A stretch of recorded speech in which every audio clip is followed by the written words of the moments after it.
Hello friends, welcome to our YouTube channel students live.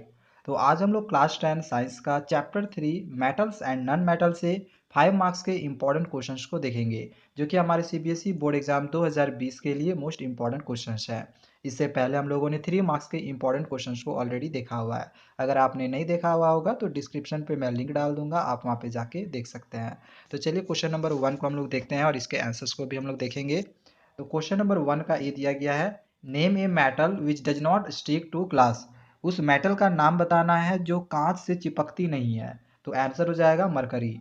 इसके बाद B question number है, name A non metal which is good conductor of electricity. एक non metal का नाम बताना है जो कि गुड कंडक्टर ऑफ इलेक्ट्रिसिटी होता है। तो आंसर हो जाएगा ग्रेफाइट। नेक्स्ट क्वेश्चन है, name the metal which is commonly used in thermite welding. Thermite welding के लिए कौन से मेटल का हम कॉमनली यूज करते हैं। तो आंसर इसका आ जाएगा एल्युमिनियम।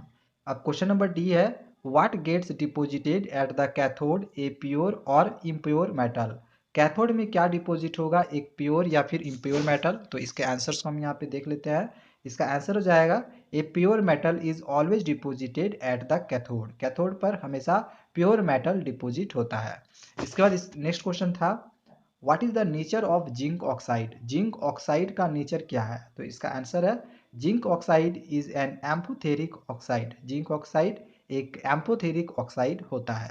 अब नेक्स्ट क्वेश्चन आगे देखते हैं हम क्वेश्चन नंबर 2 को। तो क्वेश्चन नंबर 2 आगे दिया गया है, name 3 common forms in which metals occur in nature, explain the interaction between metals and dilute acid.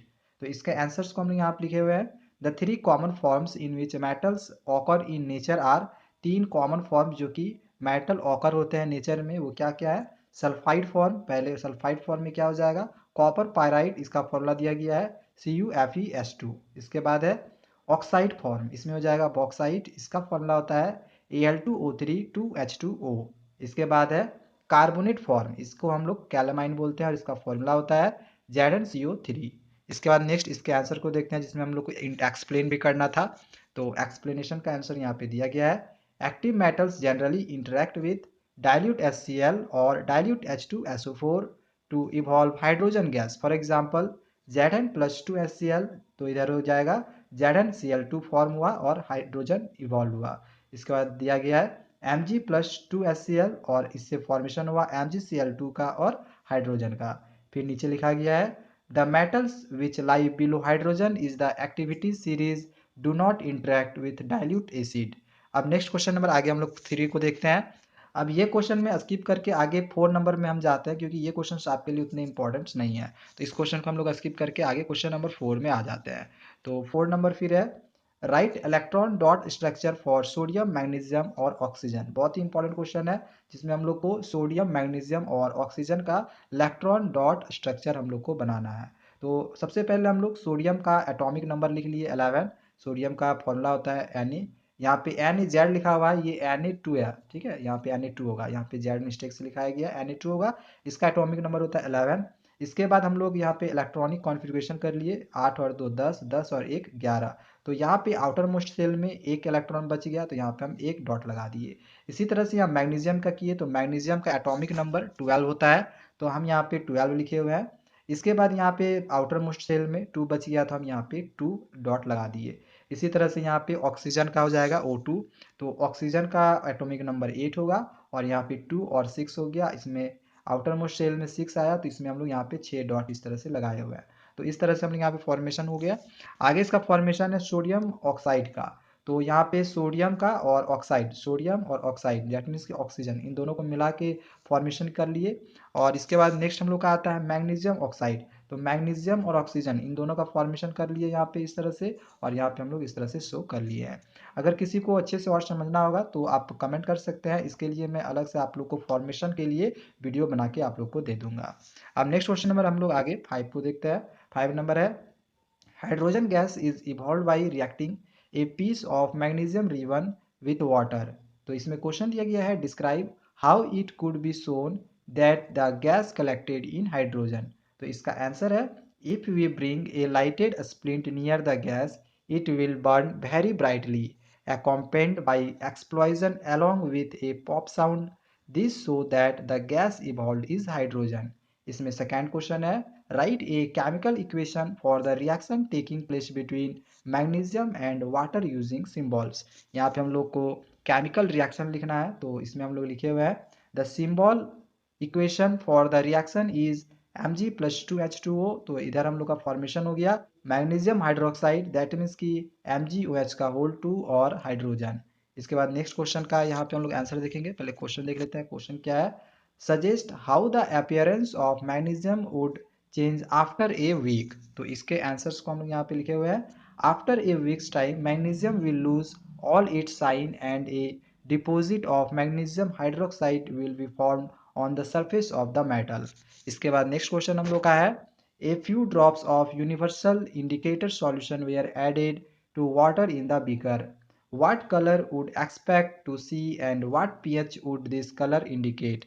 तो इसके आंसर्स को हम लोग यहाँ लिखे हुए हैं the indicator will acquire blue color indicating that the solution is basic, the pH of the solution is expected to be more than 7।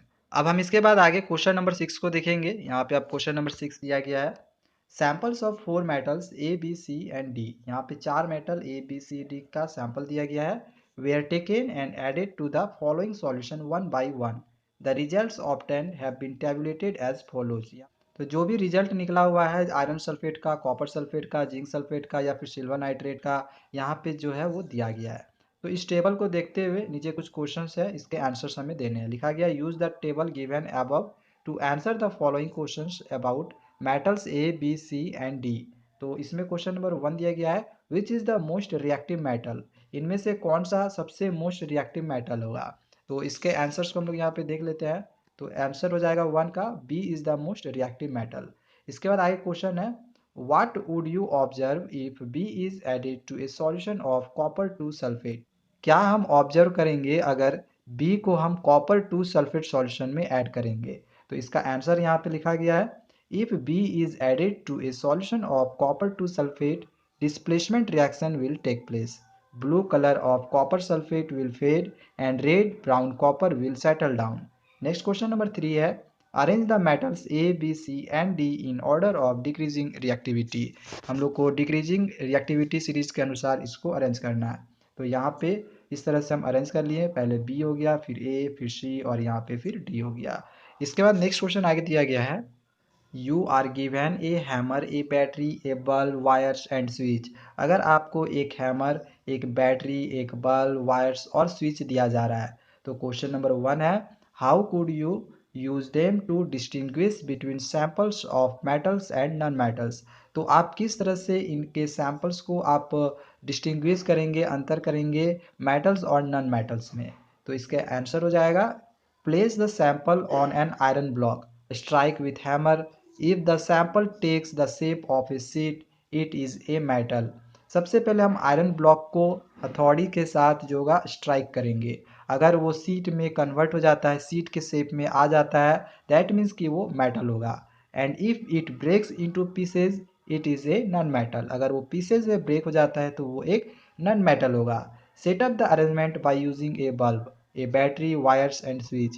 Insert the sample of metals and non-metals in the clips one by one and turn the switch on। If the bulb glows, the sample is a metal, if not then the sample is non-metal। इसके बाद B question number यहाँ पे दिया गया था assess the usefulness of these tests in distinguish between metals and non-metals।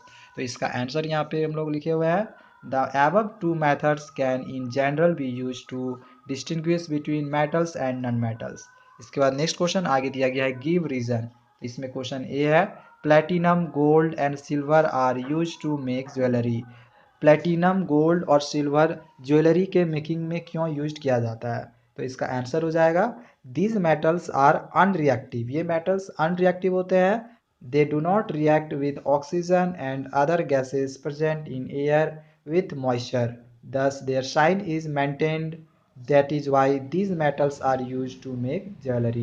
इसके बाद next question है sodium, potassium and lithium are stored under oil. तो इसका आंसर हो जाएगा ऐसा क्यों है, इसके लिए गिवन रीजन का आंसर होगा हम लोग का reaction of sodium, potassium and lithium with oxygen is so violent that they catch fire। to prevent accidental fire they are stored under kerosene oil।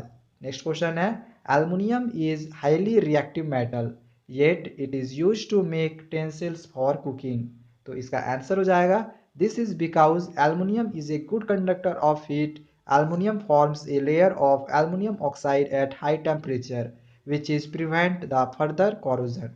Question number D है carbonate and sulfides ores are usually converted into oxides during the process of extraction. तो ऐसा क्यों है? तो इसके answers को हम लोग यहाँ पे नीचे लिखे हुए हैं. It is easier to reduce oxide than the carbonates and sulfide to the metals. तो इतने क्वेश्चंस आपके लिए बहुत ज़्यादा मोस्ट इंपॉर्टेंट क्वेश्चंस हैं. इन सारे क्वेश्चंस का आप लोग तैयारी कर ले. नेक्स्ट वीडियो में हम नेक्स्ट चैप्टर के भी इंपॉर्टेंट क्वेश्चंस को देखेंगे. Please like share and subscribe my channel. Thank you.